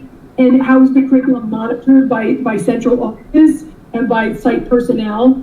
They also take a look at assessment, which you probably have heard us talk a lot about assessment and having data to then determine where, as a teacher or as a school, we need to go next. We look at not only our formative assessments, but also our summative assessments, which I mentioned before that we're working on some of those currently. And that they also look at interventions in special education. And so they look at how students in those areas have performed over time and if there's been improvement. And they look overall at the district and the school climate to see if it's conducive to continual learning. So there's there's 5 different areas that they're going to look at, and they talk to a variety of people. So it's not just like me saying it, it's not just Josh saying it. They talk to board members, they talk to parents, they talk to teachers and to students. So we're expecting to get a lot of information back from them that then we can make actionable over the course of the next couple of years, because it's not going to be something that we'll be able to change in 1 year. Okay, so what we're looking at is things we can do in the future based on what the audit will give us. Yes. Okay, thank you. All right, Sharon Attic, I saw your hand up. John asked my question, but just this is Sharon Attic, as a follow-up, would that audit be across all grades? Okay, thank you. Yes, and so they said that they'll be sending a team, and that team will visit every classroom in the district. So that'll be interesting to see. Any other questions? I have a follow-up question along those lines too. Regarding this audit, is there, has it been shown that having an audit like this will lead to increased student achievement? So depending on what the findings are, they'll give us an actionable plan to do that. So it really is up to us then to take, to take what they say and make it a reality. So yes, so that's up to me and Josh and the district to then actually actualize what they've written down as recommendations. And what made you decide on this audit firm versus another? And has this audit firm been used in Connecticut? Yes, so there's a few districts in Connecticut that used it, and actually in my former district, we used it too. And so one of the reasons why we decided to do it was because one of our goals for the political citizenship meeting was to make sure that our curriculum not only included everybody, but also that whatever resources we were using were, or books that we were reading were written by and about different, different people. And so it's very difficult for like me to say that. It's better for someone from the outside who's unbiased and who has who has an outside view to come in and do all of that research and that investigation. Okay. And anyone else I have another question. Can you explain why we have an adult education program? So that's actually through the consortium, through EdAdvance. And so it actually happens usually Monday nights when we're at the board meeting, and they have different classes for adults to take to enrich themselves. And so they have a whole variety of courses that are at the high school through this program. I can speak too. So as a school district, we're mandated to offer certain programs through adult education by the State Department of Education. And so we have a choice to either enter into a consortium with someone like EdAdvance that runs it for a lot of smaller districts, or we could run the program on our own.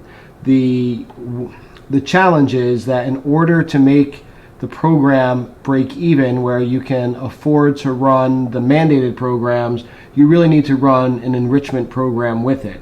And so what Region 15 has done is be part of a consortium. And what that does is, if I go back to Carrie's slide, the state, there is a small grant tied to that.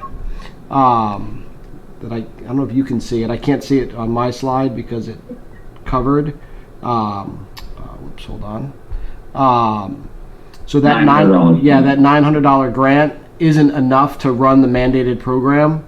And so by partnering with EdAdvance and allowing them to run our mandated program, but also the enrichment program, it costs us far less as a district.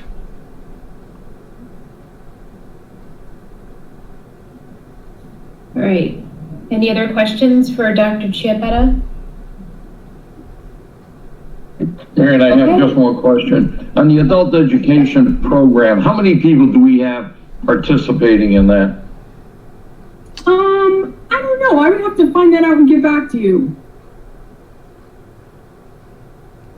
If I could, this is Paul Jones. I can say that there is a large amount of people from the community who participate. Again, Dr. Chiappetta gives you the actual numbers, but being in a building on the afternoons when they're coming in, there are a large amount for their classes. The woman who runs it is a teacher out of Waterbury, actually, and she and I have talked a lot of times just about facility use, and the classes are very well attended.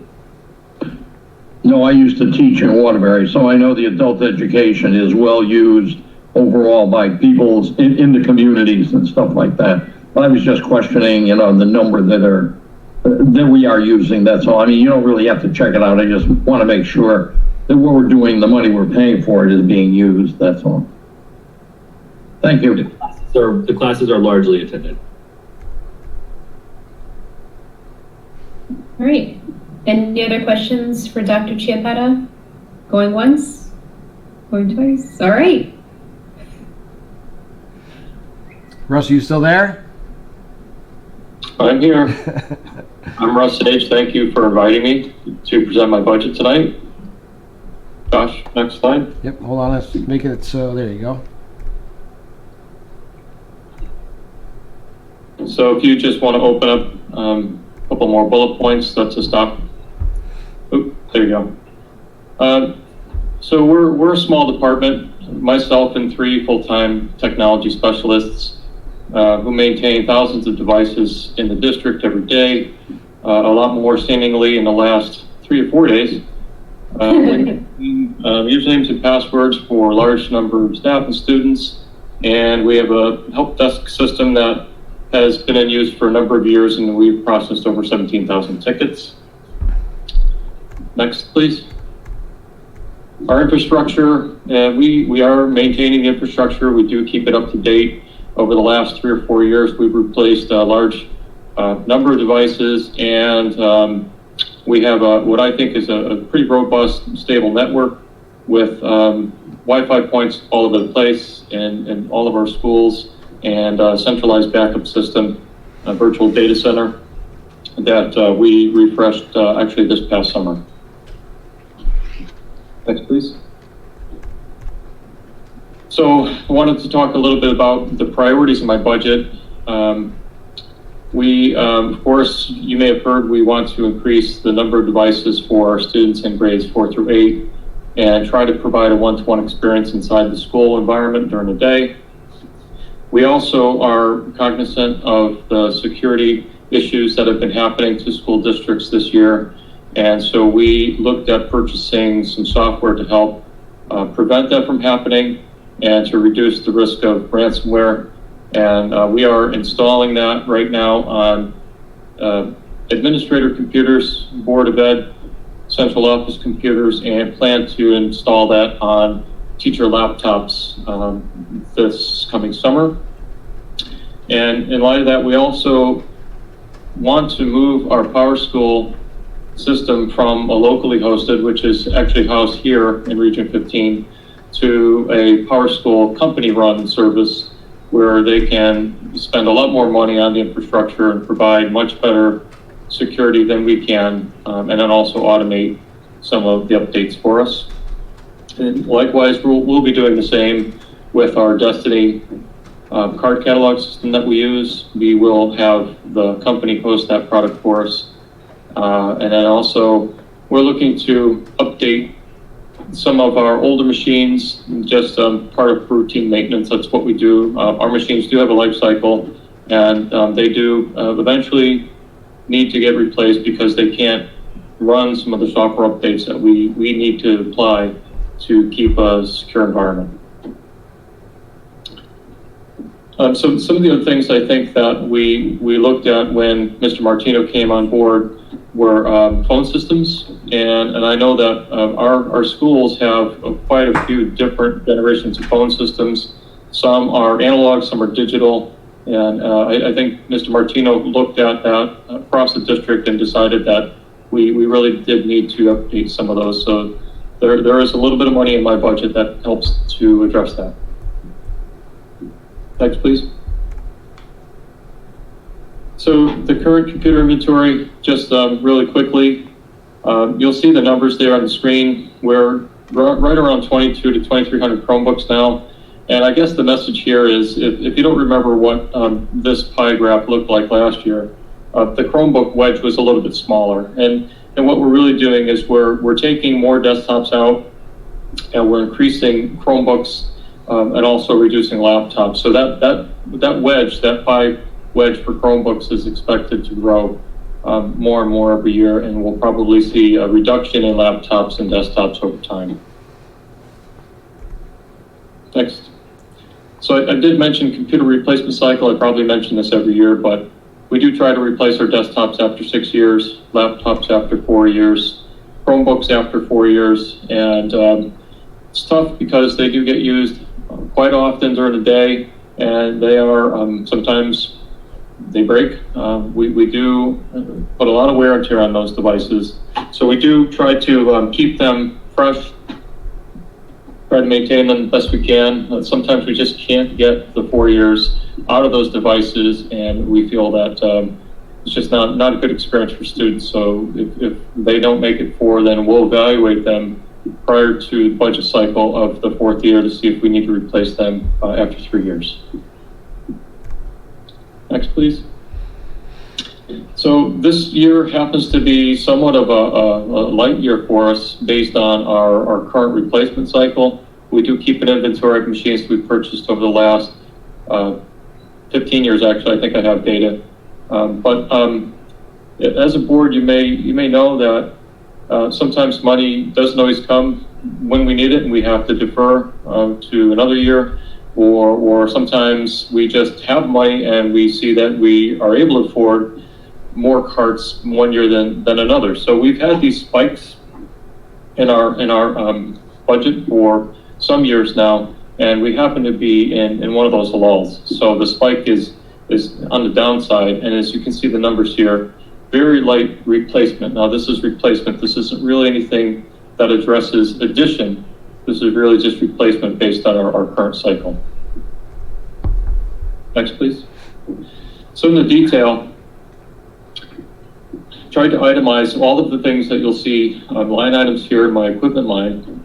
The very top item, the new network switches, well, that addresses the phone system upgrades that we will be seeing in some of the schools, and also the expansion of maybe a network into some of the wings in the backside of Palm Park Elementary, and or maybe down the wing at Gainfield. The wiring infrastructure there is somewhat out of date, so some of the switches will help that, but the majority of the switches are really going to be budgeted for purposes of phone system updates. We also try to keep our smart boards up to date. And now that we have a large number of smart boards that were installed, probably starting back in 2007, we're starting to think about replacing those smart boards because they do get used heavily and our teachers depend on them daily.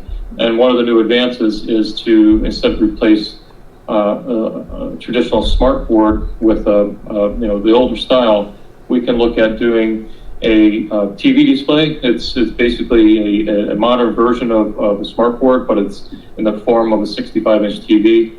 So there's no bulbs to replace. They're much brighter. They still have the touch experience. They still work the software that the teachers are currently using now, but it's just what technology has given to us, and that's what more people are moving towards. And to give you a cost estimate, to install a new smart TV is actually a little bit less money than if we were to outfit a classroom with a brand new traditional smart board set up with a projector. So down the line, you'll see the replacement laptops, desktops, Chromebooks, certainly projectors. We are replacing projectors as well. We do that on a regular basis. And that's the reason, we have smart boards that are fine, perfectly fine. They're somewhat new, so we don't have to replace those just yet. We are replacing some of our laptop Chromebook charging carts. Some of those were original to 2007 when we first introduced our first COWs, we call them, computers on wheels. And so they're big, they're bulky, take up a lot of space. They're, I would say, a little bit beat up. And we're looking to replace those now.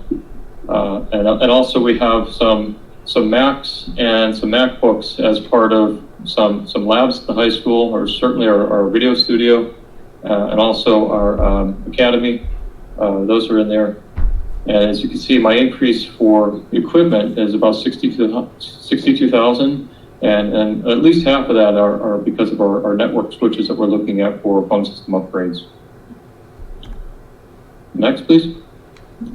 Repairs and maintenance.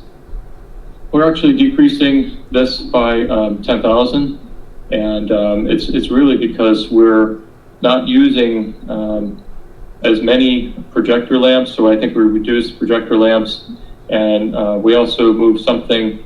I don't have the detail on this presentation, but I do have the detail here, and I can address that later in the presentation if you have a question about that. So the dues and fees, this is really a highlight of some of the increases that you'll see. So this obviously is not a full picture of what the district pays for when we offer services, provide services, pay for subscriptions, for server products or security or web filtering. But I did mention the new Traps antivirus support contract. That is a product that has actually been rated very highly of preventing ransomware attacks in districts, and that's an increase of 10,000. We're introducing a new automated program that will create student accounts for Google Apps, for our computer network, for PowerSchool, and it's all automated. That's a $6,000 line item, and that really does save quite a bit of time. So just imagine when a new student comes into the district, they're added into PowerSchool, and from there, all of their usernames and passwords for the various systems are created automatically. So that saves quite a bit of time. Not only that, but it moves the students from school to school. It transfers them into the new groups for email. So there's a lot that it does automate, and it saves the IT department quite a bit of time, especially over the summer or now throughout the year. The Power School hosting and Destiny hosting, those pieces I mentioned earlier about us wanting to just make sure that our Power School environment and our Destiny environments were moved off into a more secure, stable, and reliable platform, and there's a fee associated with that. So if you look at the increase overall, it offers $33,000 of an increase in my budget compared to last year, but as you can see, these are some of the things that we really feel will make the district better, safer, more secure, and provide more reliable services. Next, please. So overall, my summary, you can see we dropped $10,000 in repairs and maintenance. The equipment went up $62,000. Dues and fees is zero, because we're moving some of the software that would have normally lived in my accounts over to some other line items. Maybe the central office has budget line items for certain things that don't belong to me. You know, one of the examples would be our sub-management platform. When we first bought ASOP, it was actually placed into my budget, but that's probably going to be something that Mr. Martino wants to move into maybe personnel. It makes sense. Those are kind of the shifts here that you may see, and you've heard that before from other presenters too. It's just shifting to other spots that might make more sense. Next, please. Well, I guess that's it. So I'm open for questions.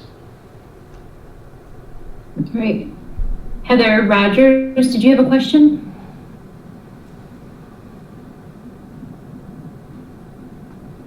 I do. This is Heather Rogers. Thank you for your presentation. I just had a quick question about the antivirus. We've seen other districts that have had cyber attacks recently. Would you say it's a safe bet that having to deal with something like that would cost us much more than $10,000 in cost and time? Oh, absolutely. Absolutely. And I do know that Mr. Martino's purchased cybersecurity insurance for us. So in the event that we do get attacked, I do know that there's a process that an outside organization will come in and take control. And they really do dictate the time frame there. But I've heard districts who have had outages for more than 30 days. It's not something that you control, it's something they control. So really just the loss in time, access to our data, you know, it really is priceless. And so I know that I've talked to a few firms outside who have come in to help those schools who have had attacks clean up their networks. And the one thing they do tell me is that Traps is one of the only products out there that can remove and mitigate the ransomware attack. Okay, thank you. John Cookson? Well, as we remember, I would say about 4 or 5 years ago, we got into the infrastructure of what we were doing. And we had set up a program for replacement of Chromebooks, laptops, and things like that. Did we get behind in that program a little bit over the last few years? No.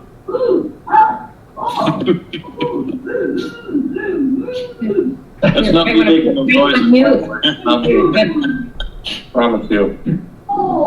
No, Mr. Cookson, we pay attention to our replacement cycle. We pay attention to the age of our network infrastructure pieces and components, and we try to put that up in front before the budget process starts. So you're keeping along the lines that we had developed 4 or 5 years ago, and this here is something that's helping us keeping up where we need to be.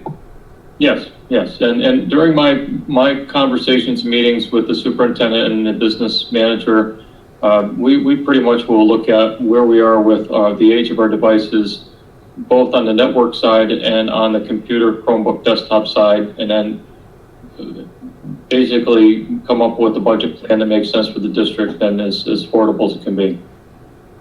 No, my concern was we're just basically following the same program that we had developed back then, and we're still within those guidelines of where we were before. Yes.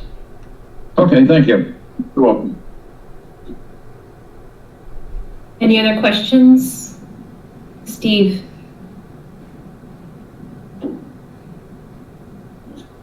Would just, and I mentioned this, I think originally, it's really a compliment to Russ and to Carrie. I think that again, I met years ago. I think where we are now is really the culmination of just so many just years of consistent effort at bringing both not only the hardware that Russ is in charge of, but say the professional development and the curriculum that Kara's in charge of. Bringing that along. Years ago, there were definitely calls that we were behind. The curriculum was advancing faster than we were able to teach it, utilizing computers, and our computers, we didn't have enough. There was definitely periods years where, we, access was bad in certain parts of buildings. When we first did the Smarter Balance, didn't have the network and all those computers at once. And Russ had the plan, at least on the hardware side, to fix that. It's an example of the district not throwing a lot of money at something and really just taking its time. Really matching the need, I presume, of what was needed and not overdoing it. We really could have spent a lot more money sooner and faster. Whether or not that would have really helped anything, I don't know. But for people that say, we're a gold-plated district and we run out and buy, anything at the drop of a hat, I do not think that was the case with technology. I think the plan was very graduated and still is. So I thank you, Russ, for that. And I thank you, Carrie, as well on the curriculum and professional development side. Thank you. Thank you. Any other questions? All right, I think we're all set. Thank you very much to the administrators for the presentations tonight. We really appreciate it. So moving on to the agenda, to the approval of minutes. May I have a motion to approve the minutes from February 24th, 2020? Motion to approve. Go ahead. John. I'll make a motion to approve. Heather. Rogers. Do I have a second? We have a second. John Cookson. All right, any discussion? All those in favor? Aye. Aye.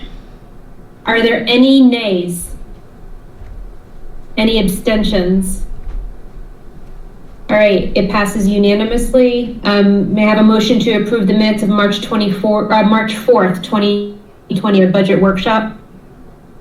John Cookson, March 4th, 2000, approve the minutes of the March 4th, 2020 budget workshop meeting minutes. Second, Heather Rogers. Thank you. Any discussion? All those in favor? Aye. Aye. Aye. Are there any nays? Any abstentions? All right, it passes unanimously. Next, information and proposals, finance and facilities, Mr. John Cookson. There is no report presently.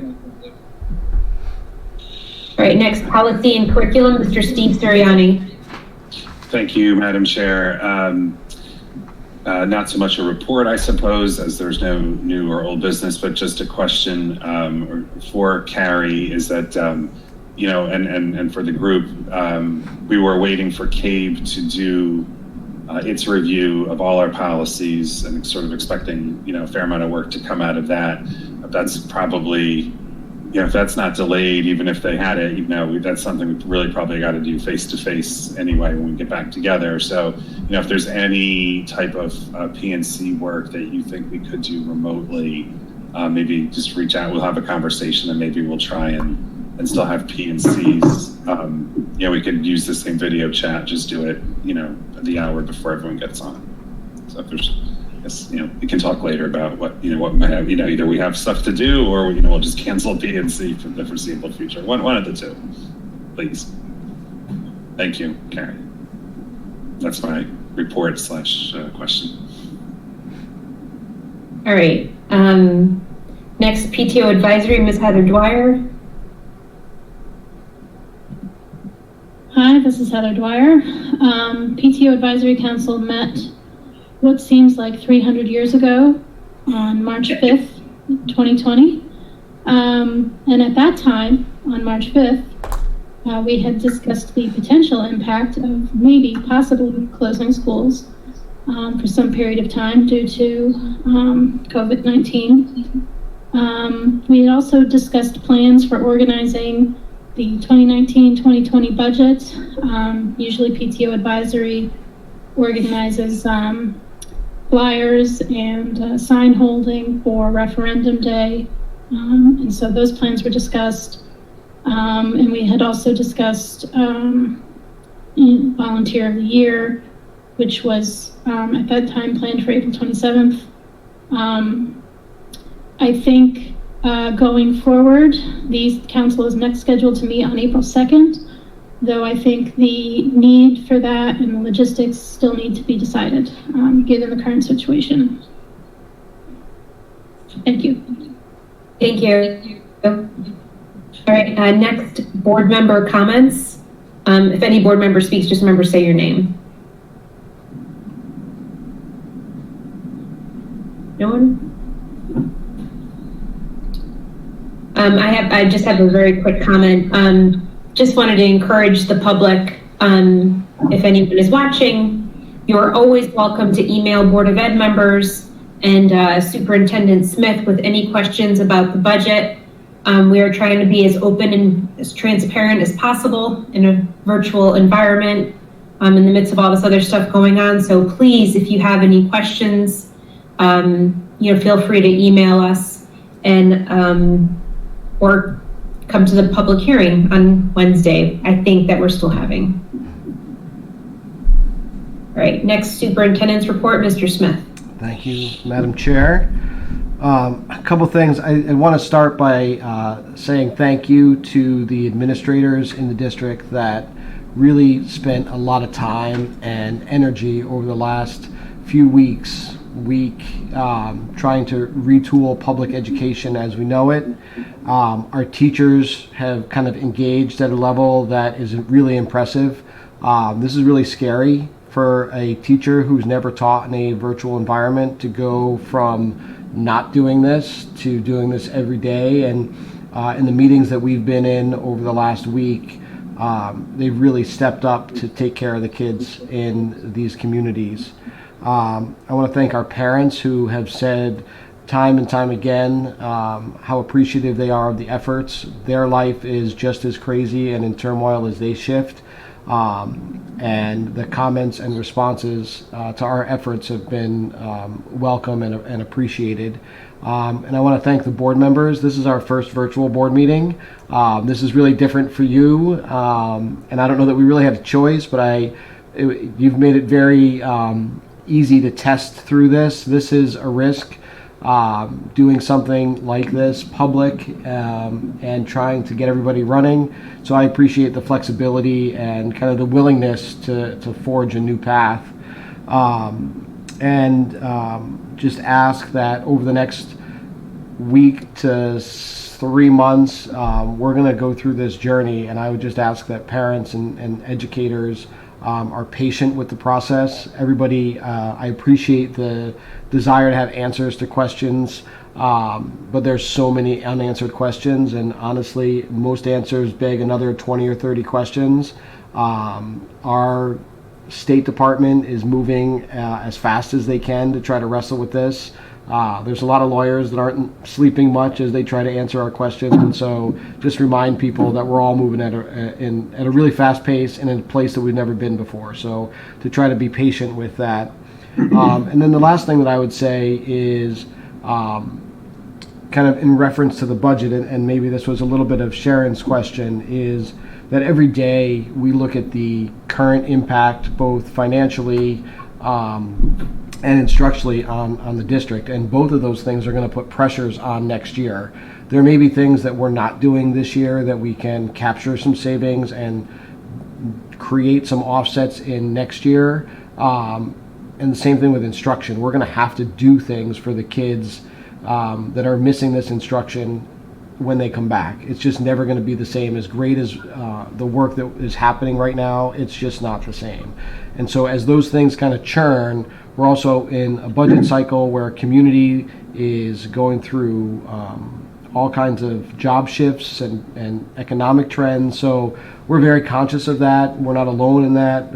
Joe and I are talking every day with other school districts about how they're managing some of the financial decisions and implications. I would just say that we're going to make some slow decisions because literally Joe and I had a conversation this morning at 10 o'clock, and by 2 o'clock, the assumptions that we made, things are coming out of Hartford that are going to impact that differently. So we don't want to get out too far in front of these things and make sure there's time for legislators and people in Hartford to weigh in. So, and with that, I'll return it to you, Madam Chair. Thank you. Just for future meetings right now, we are set to have our public hearing on the budget on Wednesday, the 25th at 6:30, but stay tuned on whether we still have that or not. And that's it. May I have a motion to adjourn? Motion to adjourn. Second. That was Steve. Although, any Steve, okay. And that was John Cookson making the motion. Any discussion? All those in favor? Aye. Any nays? Any nays? Any abstentions? It passes. We are adjourned. Thank you very much, everyone. Thank you. Night, everybody. Good night. All right. And Josh, thank you.